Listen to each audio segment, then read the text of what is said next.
Let's learn about PPE. PPE stands for Personal Protective Equipment. It refers to any equipment which is worn by a worker for the sole purpose of personal safety. It consists of helmet, pair of safety glasses, gloves, and protective shoes. Safety helmet. A head injury is caused when an object falls on the head of a worker.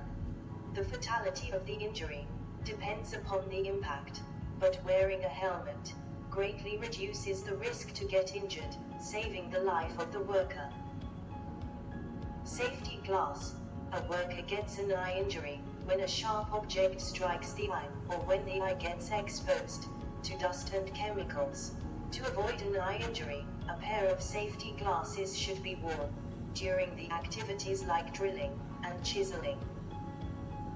Gloves. A hand injury occurs when it comes into contact with toxic chemicals and sharp objects. One must always wear the pair of gloves to reduce the risk of a hand injury. Safety boots.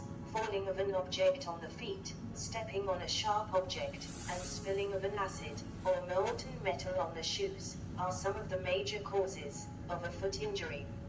A worker should always wear a special type of safety shoes instead of the regular shoes in order to avoid a foot injury.